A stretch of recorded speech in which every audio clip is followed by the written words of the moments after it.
గత ప్రభుత్వం చెత్త పరిపాలన చేసిందని, ప్రజలపై చెత్త పన్ను వేసిందని మంత్రి నారాయణ అన్నారు. 153 లక్షల చెత్తను రాష్ట్రంపై వదిలి వెళ్లిందన్నారు. 2 ఏళ్లలో 130 లక్షల టన్నులు చెత్త తొలగించామన్నారు. మరో 23 లక్షల టన్నులు ప్రాసెస్ అవుతుందన్నారు. జూలై ఆఖరికల్లా మొత్తం తొలగిస్తామన్నారు.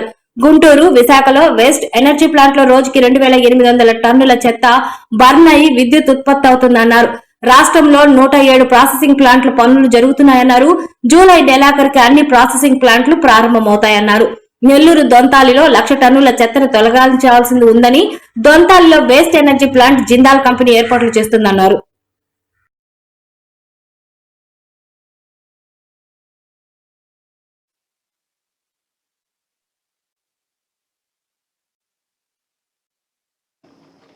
గత ప్రభుత్వం చెత్త పన్నేసి చెత్త ప్రభుత్వం లక్షల టన్నుల కొద్ది చెత్తను వదిలేసిపోయింది.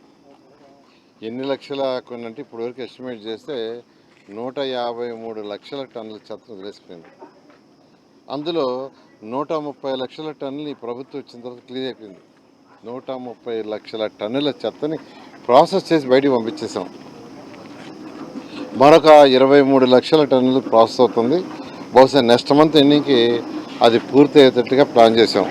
వర్షాల వల్ల ఇబ్బంది రాకుండా ఉంటే నెక్స్ట్ మంత్ ఎండింగ్కి ఈ రాష్ట్రంలో మొత్తం. అయితే ప్రస్తుతం వచ్చే చెత్తను ఏం చేయాలి? గత ప్రభుత్వం కుప్పలుగా పెట్టిపోయిన చెత్తని ఈ ప్రభుత్వం వచ్చి క్లీన్ చేసింది. అయితే ఇప్పుడు వచ్చేది చెత్తను ఏం చేయాలంటే 2 ప్రాసెస్. ఒకటి వేస్ట్ ఎనర్జీ ప్లాంట్స్. వచ్చిన వేస్ట్ అంతా తీసుకొచ్చి ఆ ప్లాంట్లో వేస్తే అది బర్న్ అయిపోయి ఎలక్ట్రిసిటీ ప్రొడ్యూస్ అవుతుంది. అది 2014-19 ఎస్టాబ్లిష్ చేసిన గుంటూరు, విశాఖపట్నం 2 ప్లాంట్లలో జరుగుతుంది. ఇప్పుడు ఆ 2 ప్లాంట్లు ఈరోజు 2,400 టన్నులు, గుంటూరు ప్లాంట్లో 1,400 టన్నులు, విశాఖపట్నంలో 1,400 టన్నులు, మొత్తం 2,800 టన్నులు దాంట్లో వేస్తున్నారు. ఏ రోజుకి ఆ రోజు చెత్త, ఏ రోజుకి ఆ రోజు బర్న్ అయిపోయి ఎలక్ట్రిసిటీ ప్రొడ్యూస్ అవుతుంది. 2014-19లో 10 ప్లాంట్లు శాంక్షన్ చేసాం. గత ప్రభుత్వం 2 ప్లాంట్లు అడ్వాన్స్లో ఉన్న 2 ప్లాంట్ల నుంచి మిగతా క్యాన్సిల్ చేసింది.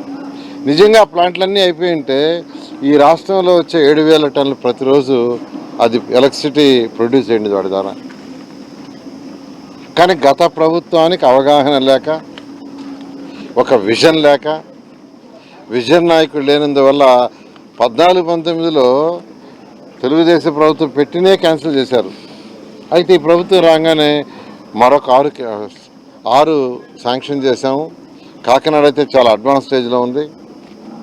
మిగతా 5 కూడా కన్స్ట్రక్ట్ చేయాలంటే గత ప్రభుత్వం వదిలేసిపోయిన చెత్త కుప్పల్ని క్లియర్ చేయాల్సి వస్తుంది.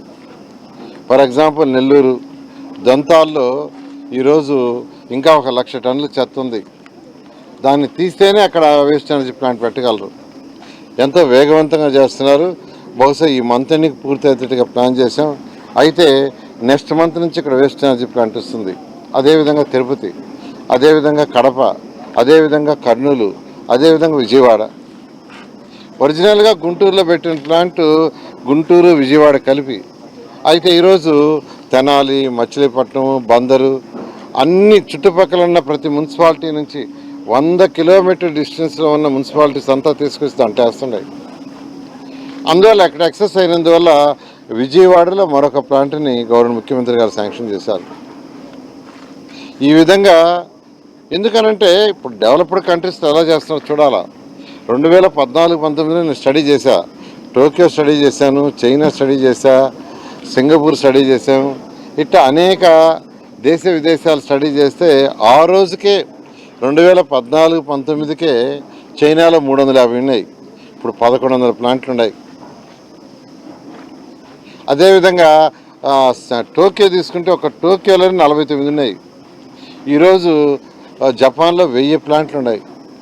ఈ విధంగా డెవలప్డ్ కంట్రీస్లో లేటెస్ట్ టెక్నాలజీస్ వచ్చేస్తుంటే మన గత ప్రభుత్వం 14-19లో పెట్టిన ప్లాంట్నే పక్కన పెట్టింది. అంటే అవగాహన రాహిత్యం. అయితే ఈ ప్రభుత్వం దీని మీద ప్రత్యేక శ్రద్ధ వహించి ఈరోజు వేస్ట్ ఎనర్జీ ప్లాంట్స్ ఇచ్చింది. అయితే వేస్ట్ ఎనర్జీ ప్లాంట్ ఎస్టాబ్లిష్ చేయాలంటే కనీసం 2 నుంచి 2.5 సంవత్సరం పడుతుంది. ఎందుకంటే ఒక్కొక్క దాని మీద ఎస్టాబ్లిష్ కొండపల్లి అయితే అయిపోయింది. నెల్లూరుదైతే మరొక 5 రోజుల్లో వాళ్ళు హ్యాండ్ ఓవర్ చేస్తా ఉన్నారు. ఆల్మోస్ట్ స్ట్రక్చర్ అయిపోయింది, పైన ఏదో షీట్స్ వేయాలి, ఎక్విప్మెంట్ కూడా వచ్చేసింది. ఈ ప్రభుత్వం ఏదైతే కుప్పలుగా పెట్టిందో దాన్ని అంతా క్లియర్ చేయడం జరిగింది. అది కాకుండా ఎస్టీపీలు అంటే ఎక్కడైనా ప్రజలు కోరుకునేది ఏంటంటే ప్రతిరోజు వచ్చే సాలిడ్ని బయటికి ఏ రోజుకి ఆ రోజు పంపించాలని. రెండోది వాళ్ళు ప్రాసెస్ కంప్లీట్ చేసి ల్యాండ్లు ఇస్తే మరొక 4 నెలల్లో ఆ యొక్క ట్రీట్మెంట్ ప్లాంట్ కూడా వస్తాయి ఎస్టీపీలు. అవి కూడా వస్తే ఈ ఆదాయం పెరుగుతుంది. అతని ఆదాయం పెరిగినప్పుడు రాష్ట్ర ఆదాయం పెరుగుతుంది. రాష్ట్ర ఆదాయం పెరిగితే అటు సంక్షేమాలు డెవలప్ చేయగలము. కాబట్టి ఆరోగ్యంగా ఉండాలంటే స్వచ్ఛాంధ్ర కార్యక్రమాన్ని బాగా నిర్వహించండి. స్వచ్ఛాంధ్ర కార్యక్రమంలోనే ఈ సాలిడ్ వేస్ట్, లిక్విడ్ వేస్ట్ ఈ రెండింటిని ఎంతో